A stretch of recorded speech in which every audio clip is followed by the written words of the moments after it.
உள்ளே சென்ற நதியா முன் வரிசையில் அமர்ந்திருந்த ஹரிஷின் பக்கத்தில் சென்று உட்கார்ந்தாள். அவனுக்கு பக்கத்தில் குமரன் இல்லாததை கவனித்தவள், உனக்கு என்ன தோணுது ஹரிஷ்? காணாம போன ஹெர்பல்ஸ் இங்கேதான் இருக்குன்னு நினைக்கிறியா என்று மெதுவாக கேட்டாள். எனக்கு என்னமோ குமரன் மேல சந்தேகப்பட தோணல. அவங்களே மேக்சிமம் இன்னொருத்தர்கிட்ட இருந்து தான் மூலிகையை விலைக்கு வாங்கி ஏலம் விடுறாங்க. ஸோ ஒருவேளை குமரன் ஏலம் விடுறது உங்களோட மூலிகையா இருந்தாலும் அது எப்படி வந்துச்சுன்னு அவனுக்கே தெரியாம இருக்கலாம்.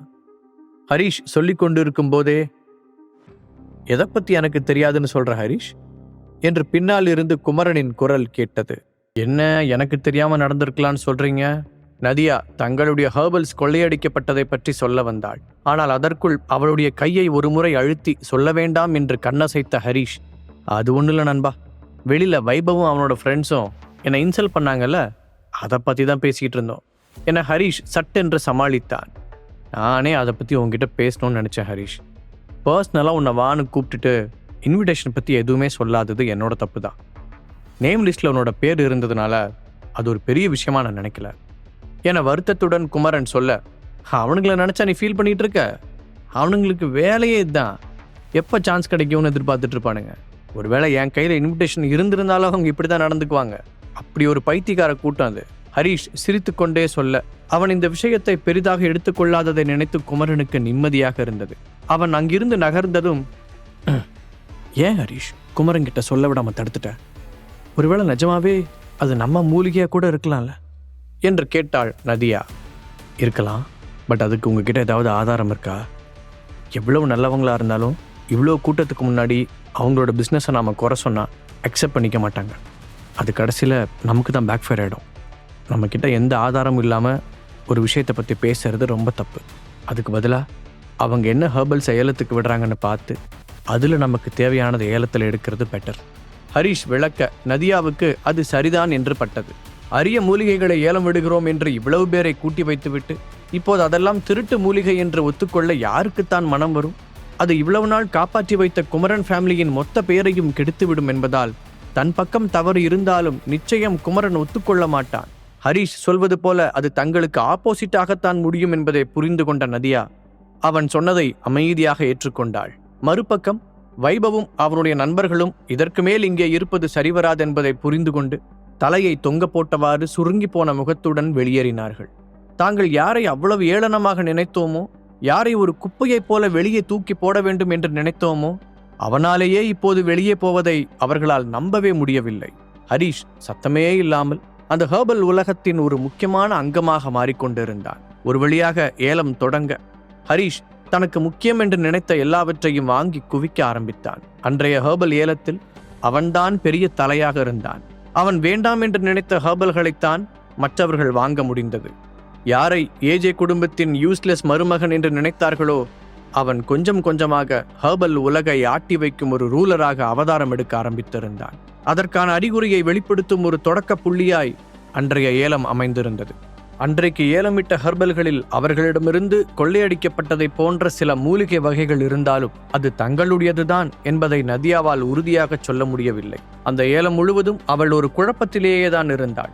ஏலம் முடிந்த பிறகு ஹரிஷிடம் வந்த குமரன், நான் ஒரு தப்பு பண்ணிட்டேன் என்று கூற நதியாவும் ஹரிஷும் ஒரு திகைப்புடன் அவனை பார்த்தனர். ஒருவேளை தாங்கள் பேசிக்கொண்டதை அவன் கேட்டிருப்பானோ என்ற அதிர்வுடன் அவர்கள் ஒருவரை ஒருவர் பார்த்து கொள்ள, அதற்குள் இன்னைக்கு இவ்வளோ பேரை கூப்பிட்டு ஏலம் நடத்தினதுக்கு பதிலாக உன்னை மட்டும் வர சொல்லியிருக்கணும். நீ உனக்கு தேவையானது வாங்கினது போக மிச்ச மீதியை தான் ஏலம் விட்டுருக்கணும் கிண்டலாக சொல்லிவிட்டு சிரித்தான் குமரன். அதை கேட்டு ஹரிஷின் முகத்திலும் ஒரு புன்னகை தோன்ற நதியாவும் அவர்களுடன் சேர்ந்து சிரித்தாள். நிஜமாவே இவ்வளோ ஹெர்பல்ஸை வாங்கி என்ன பண்ண போற ஹரிஷ் என குமரன் கேட்க, ஹரிஷ் தான் ஹெர்பல் மெடிசன் தயாரிக்கும் விஷயத்தை பற்றி அவனிடம் சொல்ல வந்தான். சரியாக அதே நேரத்தில் குமரனை யாரோ அழைக்க இவர்களிடம் விடை பெற்றுவிட்டு அங்கே சென்றான் குமரன். சரி, இதை பற்றி இன்னொரு நாள் பேசிக்கொள்ளலாம் என்று தோளை குலுக்கி கொண்டான் ஹரிஷ். போது அவனை பார்த்த நதியா, அப்புறம் ஹரிஷ், நான் சொன்ன விஷயம் ஞாபகம் இருக்குல்ல, நாளைக்கு காலையில நாம் அங்கே கிளம்பலாம் என்றாள். நாளைக்கு காலையிலையா? ஹரிஷ் யோசனையுடன் கேட்க நதியா எங்கே அவன் வர மறுத்து விடுவானோ என்று பயந்து விட்டாள். ஆமா ஹரிஷ், ஒரு உயிரை காப்பாற்ற நாம போகணும்னு சொல்லியிருந்தேனே, அதுக்குள்ள மறந்துட்டியா என பதட்டத்துடன் அவள் கேட்க, அதை எப்படிங்க மறப்பேன்? அதுக்காக தானே நீங்க இன்னைக்கு என்னை பார்க்கவே வந்தீங்க. இது வேற ஒரு விஷயம். எனக்கு இன்னொருத்தர் வாழ்க்கையும் காப்பாற்ற வேண்டிய ஒரு பொறுப்பு இருக்கு. இங்க இருக்கிற சில எமர்ஜென்சி சுச்சுவேஷன்ஸ் எல்லாம் முடிச்சுட்டு நாங்க கிளம்பலான்னு நினைக்கும் போதெல்லாம் புதுசா ஏதாவது ஒன்று வந்துகிட்டே இருக்கு. அதை பத்தி தான் யோசிச்சேன். ஹரிஷ் அக்ஷராவை மனதில் வைத்துக் கொண்டு சொன்னான். தன்னுடைய கம்பெனி பிரச்சனையை முடித்தவுடன் கிளம்பலாம் என்று நினைத்த போதுதான் சாக கிடக்கும் ஒரு உயிரை காப்பாற்ற வேண்டும் என்ற கோரிக்கையோடு நதியா வந்தாள். சரி, அதை மட்டும் பார்த்துவிட்டு மும்பைக்கு கிளம்பலாம் என்று முடிவெடுத்து அவன் இருக்க, அதற்குள் மிரியட்சின் தலைவர் இறந்து என்னென்னவோ நடந்துவிட்டது. அந்த சிக்கலை தீர்த்துவிட்டு வந்தால் இங்கே அந்த ஆயுள் நீட்டிப்பு டேப்லெட் தயாரிக்க தேவையான மூலிகை கொள்ளையடிக்கப்பட்டு விட்டதாக நதியா சொல்ல, அதற்காக இந்த ஏலத்திற்கும் வரவேண்டியதாகிவிட்டது. இப்போது தேவையான மூலிகைகளை அவன் இந்த ஏலத்தில் எடுத்து விட்டதால் இனி ஆயுள் நீட்டிப்பு டேப்லெட்டை தயாரித்து விடலாம் என்று அவனுக்கு தெரியும். ஆனால் அதற்கு முன் நதியா சொன்ன அந்த மனிதரை போய் நேரில் பார்த்துவிட்டு அதற்கேற்றவாறு தான் அவன் டேப்லெட்டை தயாரிக்க வேண்டும். எனவே அடுத்த நாளும் அக்ஷராவை காப்பாற்ற மும்பைக்கு போக முடியாது என்பதால் ஹரிஷுக்கு லேசாக பயம் வரத்தான் செய்தது. ஆனாலும் அவளுக்கு எதுவும் தவறாக நடக்காது, அப்படி ஏதாவது எமர்ஜென்சி என்றால் உமாநாத் நிச்சயம் அவனை அழைப்பார் என்று நினைத்தவன் இப்போது நதியா சொன்ன அந்த நபரின் உயிரை காப்பாற்ற செல்வதுதான் சரியென்று டெசிஷன் எடுத்தான். ஏற்கனவே அவளுக்கு வாக்கு கொடுத்தது ஒரு பக்கம் இருந்தாலும், ஒருவேளை அவர் இறந்துவிட்டால் தன்னால் முடிந்தும் ஒரு உயிரை காப்பாற்றவில்லை என்ற குற்ற உணர்ச்சி ஏற்படும். இதையெல்லாம் யோசித்தவன் நதியாவிடம் வருவதாக கூறினான். இப்ப கூட அது யாருன்னு சொல்ல மாட்டீங்களா? ஹரிஷ் ஒருவித ஆர்வத்துடன் கேட்க, சாரி ஹரிஷ், செவுத்துக்கு கூட காது இருக்கும்னு கேள்விப்பட்டது இல்லையா? ஸோ நாளைக்கு நம்ம அங்கே போய் சேர்ற வரைக்கும் அந்த பேரை நான் சொல்ல மாட்டேன். அங்கே போனதுக்கப்புறம் நீயே யாருன்னு தெரிஞ்சுக்குவ, நதியா உறுதியாக சொன்னாள். ஹரிஷும் அதற்கு மேல் அவளை வற்புறுத்தவில்லை. எப்படியும் நாளை உண்மை தெரியத்தானே போகிறது என்று அமைதியாக இருந்தான். அன்று இரவு வீட்டுக்கு போகலாமா என்று நினைத்த ஹரிஷ், திலகா அன்று பேசியது ஞாபகம் வர, இப்போதைக்கு அங்கு சென்றால் தேவையில்லாத பிரச்சனைதான் வரும் என்று முடிவெடுத்தான். அதனால் இன்றைக்கு வீட்டுக்கு வர முடியாது என்று சுருக்கமாக சந்தனாவுக்கு ஒரு மெசேஜ் அனுப்பியவன் தன்னுடைய சீக்ரெட் பிளேஸிற்கு சென்று மேலும் சில ஆராய்ச்சிகளை செய்தான். அடுத்த நாள் காலையில் நதியாவையும் அவனையும் அழைத்துச் செல்ல ஒரு குரூப் வந்தது. அவர்கள் ஹெலிகாப்டரில் வந்ததை பார்த்த ஹரிஷ் புருவத்தை உயர்த்த, நதியா மர்மமாக சிரித்தாள். சாரி, தப்பா நினைச்சுக்காதீங்க, ஒரு சேஃப்டிக்காக உங்களை நாங்க கண்ணை கட்டி தான் கூட்டிட்டு போக முடியும். சொன்னவர்கள் ஹரிஷின் கண்ணை கட்ட, அவர்கள் எங்கு அழைத்துச் செல்கிறார்கள் என்பதை பற்றியெல்லாம் அவன் கவலைப்படவே இல்லை. நைட்டெல்லாம் ஆராய்ச்சி செய்ததின் பலனாக தூக்கம் கண்ணை கட்டி கொண்டு வர அப்படியே சாய்ந்து தூங்கி போனான். சில மணி நேரங்களுக்கு பிறகு அவனுடைய கண் கட்டு அவிழ்க்கப்பட்ட போது ஒரு பெரிய மாளிகையின் முன்னால் இருந்தான். குளிர் ஊசியாய் உடலை துளைக்க, அது ஏதோ ஒரு மலை பிரதேசம் என்பதை உணர்ந்தவன் சுற்றிலும் பார்வையை ஓட்டினான். இதை பார்த்தா கொடைக்கானல் மாதிரி தான் தெரியுது, இல்ல ஊட்டியா இருக்குமோ? இதுக்காடா கண்ணை கட்டி கூட்டிட்டு வந்தீங்க? யோசித்தவனுக்கு அது கொடைக்கானலாகத்தான் இருக்க வேண்டும் என்று தோன்றியது. அந்த மாளிகையை சுற்றி ஒரே மாதிரி கோட் சூட் அணிந்த டசன் கணக்கான ஆட்கள் நடந்து கொண்டிருக்க, இங்கிருக்கிற ஒருத்தருக்கு ஆயுள் நீட்டிப்பு டேப்லெட் தயாரிக்க என்ன கூட்டிட்டு வந்தீங்க என ஆச்சரியத்துடன் கேட்டான் ஹரிஷ். ஆமா, உனக்கு ரொம்ப ஆச்சரியமா இருக்கும்னு எனக்கு தெரியும். நான் உங்ககிட்ட முன்னாடி சொன்னது ஞாபகம் இருக்கா? இவருக்கு உன்னால ஹெல்ப் பண்ண முடிஞ்சா அதோட பலன்கள் ரொம்ப பெருசா இருக்கும். நதியா பெருமையாக கூற, நீங்க கணபதி நம்பியாரை பத்தி சொல்றீங்களா என கேட்டான் ஹரிஷ். எப்படி கண்டுபிடிச்ச? நதியா கண்களை விரித்து அவனை பார்க்க, அந்த மாளிகையின் முன்னால் இருந்த நேம் போர்டை காண்பித்தான் ஹரிஷ். அது மட்டும் இல்லாமல், இப்படி ஒரு மலை பிரதேசத்துல இவ்வளோ இடத்த வளைச்சு போட்டு ஒரு மாளிகையை கட்டியிருக்காங்கன்னா அவங்க நிச்சயம் சாதாரண ஆளா இருக்க மாட்டாங்கன்னு ஒரு குழந்தைக்கு கூட புரியும். அதுவும் ஹெலிகாப்டர்ல நம்மளை கூட்டிட்டு வராங்கன்னா அவங்க நிச்சயம் ரொம்ப பவர்ஃபுல்லான ஆளாக தான் இருப்பாங்கன்னு நான் ஏற்கனவே கெஸ் பண்ணியிருந்தேன்.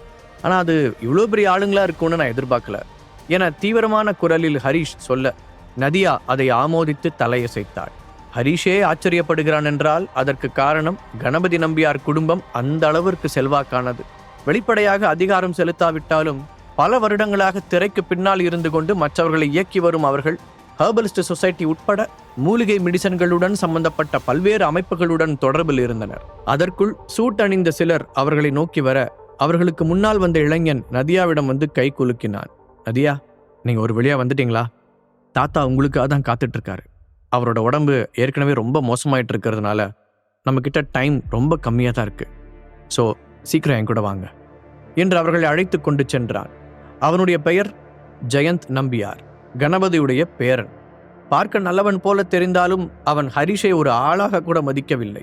அதை பார்த்த நதியா அந்த சங்கடத்தை தீர்க்க ஹரிஷை அவனுக்கு அறிமுகப்படுத்தி வைக்க தீர்மானித்தாள். ஜெயந்த், இவரை முதல்ல உனக்கு இன்ட்ரோடியூஸ் பண்ணி வைக்கிறேன். இவரோட பேரு ஹரிஷ் ராஜேஸ்வரன். இவர் தான் உங்க தாத்தாவுக்கு மருந்து தயாரிக்க நான் கண்டுபிடிச்ச ஒரு ஜீனியஸ். இந்த ஹெர்பல் மெடிசனை பொறுத்த வரைக்கும் இவர் என்னை விட ரொம்ப டேலண்டானவர் என நதியா சொல்ல அந்த ஜெயந்த் ஹரிஷை மேலும் கீழுமாக பார்த்தான். அவ்வளவு இளைஞனாக ஹரிஷ் ஒரு ஜீனியஸாக இருப்பான் என்பதை அவனால் ஏற்றுக்கொள்ள முடியவில்லை. நதியா, நீங்க நல்லாவே ஜோக் பண்றீங்க. இவரை போய் உங்களை விட டேலண்டட் பர்சன் சொல்றீங்க, நம்புற மாதிரியா இருக்கு என்று கிண்டலாக கேட்டான். அவன் இப்படி சொன்னதை கேட்டதும் நதியாவின் முகம் மாறியது. அவள் வேகமாக ஹரிஷை திரும்பி பார்த்தாள். என்ன இவன் பாட்டுக்கு இப்படி லூஸ் தனமா பேசிட்டு இருக்கான்? ஹரிஷ் எந்த அளவுக்கு ஸ்ட்ராங்கானவன்னு நான் என் கண்ணால பார்த்துருக்கேன். ஹரிஷ் ஒரு அடி அடிச்சா இந்த ஜெயந்த் தாங்குவானா? அதை விட ஹரிஷ் பாட்டுக்கு இந்த டேப்லெட்டை தயாரிச்சு கொடுக்க முடியாதுன்னு சொல்லிட்டு போயிட்டா அப்புறம் இவங்க தாத்தாவோட நிலைமை என்ன ஆகும்? இவனை எதை பத்தியும் கொஞ்சம் கூட யோசிக்காம வாய்க்கு வந்ததை உளறிக்கிட்டு இருக்கான். மனதிற்குள் திட்டியபடி பல்லை கடித்த நதியா மீண்டும் ஒரு முறை ஹரிஷை ஓரக்கண்ணால் பார்த்தாள். அவனுடைய முகம் சாதாரணமாக இருப்பதை பார்த்த பிறகுதான் நதியாவுக்கு நிம்மதியாக இருந்தது. ஜெயந்த், நான் ஒன்றும் விளையாட்டுக்கு பேசல. ஹரிஷ் பார்க்கறதுக்கு ரொம்ப யங்கா இருக்கலாம், ஆனால் ஹெர்பல் மெடிசன்ல அவருக்கு இருக்கிற நாலேஜ் உன்னால கற்பனை பண்ணி கூட பார்க்க முடியாது. ஸோ நீ அவர்கிட்ட மன்னிப்பு கேட்டாகணும் என்று லேசாக முகத்தை சுழித்தபடி சொன்னாள் நதியா. அவள் ஜெயந்தை நினைத்தெல்லாம் பயப்படவில்லை. நதியா, நீங்க உண்மைதான் சொல்றீங்களா? ஜெயந்தால் தன் காதுகளை நம்ப முடியவில்லை. இத்தனை வருடங்களில் நதியா முதல் முறையாக அவனிடம் அப்படி பேசியிருக்கிறாள். ஜெயந்த் மட்டுமில்லை, கணபதியின் மொத்த குடும்பமும் அவளை அதிர்ச்சியுடன் தான் பார்த்தது. உன் தாத்தாவோட உடம்பு ரொம்ப மோசமா இருக்குன்னு இப்ப நீ தான் சொன்ன. அவருக்கு யாராவது ஒருத்தர் ட்ரீட்மெண்ட் கொடுக்கணும்னா ஹரிஷால மட்டும்தான் அது முடியும். நதியா மீண்டும் அழுத்தமான குரலில் சொல்ல ஜெயந்த் இன்னுமே ஒரு அலட்சியத்துடன் தான் ஹரிஷை பார்த்தான். ஹெர்பல் மெடிசன் பத்தி படிச்சிருக்கியா? உன் வயசை பார்த்தா அதுக்கு வாய்ப்பு கம்மின்னு தான் நினைக்கிறேன். இந்த வயசுல உனக்கு லவ்வர் வேணா இருக்கலாம். ஏன்னா அவன் வேண்டுமென்றே ஹரிஷை வம்பிழுக்க ஹீலிங் ஆர்ட்ஸ் காலேஜில் இதை பற்றி படிச்சுக்கிட்டு இருக்கேன். அப்புறம் ஆல்ரெடி எனக்கு கல்யாணமாகி என் ஒய்ஃப் வீட்டில் இருக்கா. உங்களுக்கு இன்னும் வேற ஏதாவது குவெஸ்டன்ஸ் இருக்கா என்று ஹரிஷும் கிண்டலாகவே பதில் சொன்னான். அதை கேட்டதும் ஜெயந்துக்கு எப்படி ரியாக்ட் செய்வதென்று தெரியவில்லை. ஜெயந்த், நீ ரொம்ப அதிகமாக போயிட்டு இருக்க. நான் சரியா விசாரிக்காம ஏதாவது செய்வேன்னு நீ நினைக்கிறியா? நான் ஒரு ஆளை கூட்டிட்டு வந்திருக்கேன்னா அவங்க எவ்வளோ நம்பிக்கையானவங்களா இருப்பாங்கன்னு நீ ஏன் யோசிக்க மாட்டேங்கிற? ஹரிஷ் ரொம்ப நாளைக்கு முன்னாடியே ஹெர்பல் காம்படிஷன்ல ஃபர்ஸ்ட் ப்ரைஸ் ஜெயிச்சவர். சொல்லப்போனா ஹரிஷ் தயாரிக்கிற ஒரு சில மருந்துகளோட ஃபார்முலா கூட இங்க யாருக்குமே தெரியாது என கொஞ்சம் கடுப்பாகவே பதில் சொன்னாள் நதியா. அந்த ஜெயந்த் மட்டும் பெரிய வீட்டு பையனாக இல்லாமல் இருந்திருந்தால் நிச்சயம் ஒரு அறையாவது வைத்திருப்பாள். அதை கேட்டு அந்த ஜெயந்த் ஏதோ சொல்ல வர, இங்க ஏதாவது பிரச்சனையா? ஜெயந்த், உன்னை நதியாவை கூட்டிட்டு வர சொல்லி எவ்வளவு நேரமாச்சு? இன்னும் என்ன பண்ற என்று ஒரு அதிகாரமான குரல் கேட்டது. முழு கதையையும் கேட்டு மகிழ பாக்கெட் FM ஆப்பை டவுன்லோட் செய்யுங்கள். லிங்க் டிஸ்கிரிப்ஷனில் கொடுக்கப்பட்டுள்ளது.